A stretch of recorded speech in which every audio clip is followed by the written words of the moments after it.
श्री कृष्ण, शीशदान और खाटू श्याम बनने की कथा। कुरुक्षेत्र की ओर प्रस्थान। अपने नीले घोड़े पर सवार होकर बर्बरीक कुरुक्षेत्र की ओर निकल पड़े। उनके पास केवल 3 बाण थे, लेकिन वही 3 बाण पूरी सेना को समाप्त करने के लिए पर्याप्त थे। भगवान श्री कृष्ण समझ चुके थे कि यदि बर्बरीक युद्ध में उतर गए तो युद्ध का संतुलन बदल जाएगा।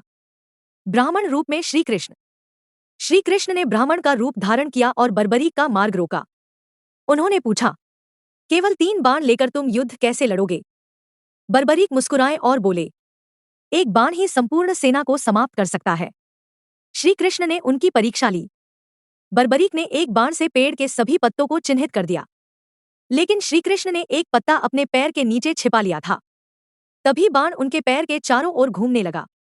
बर्बरीक बोले, आपके पैर के नीचे भी एक पत्ता है। तब श्री कृष्ण समझ गए कि यह योद्धा अपराजय है। शीशदान। श्री कृष्ण ने कहा, यदि तुम युद्ध में गए तो युद्ध कभी समाप्त नहीं होगा। फिर उन्होंने दान में बर्बरीक का शीश मांग लिया। एक सच्चे क्षत्रिय की तरह बर्बरीक ने बिना हिचकिचाए अपना शीश दान कर दिया।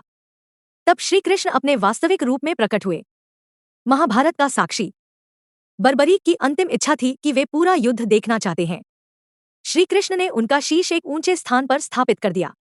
18 दिनों तक बर्बरीक ने पूरा महाभारत युद्ध देखा। युद्ध समाप्त होने के बाद जब पूछा गया कि विजय का श्रेय किसे जाता है, तब बर्बरीक ने कहा, मैंने युद्धभूमि में केवल श्री कृष्ण का सुदर्शन चक्र चलते देखा। खाटू श्याम जी का वरदान। बर्बरीक के बलिदान और भक्ति से प्रसन्न होकर श्री कृष्ण ने वरदान दिया, कलयुग में तुम श्याम नाम से पूजे जाओगे। आज वही बर्बरीक खाटू श्याम जी के रूप में पूजे जाते हैं। राजस्थान के खाटू श्याम मंदिर में लाखों भक्त दर्शन करने आते हैं। जय श्री श्याम। अगर कहानी अच्छी लगी हो तो लाइक, शेयर और कमेंट जरूर करें।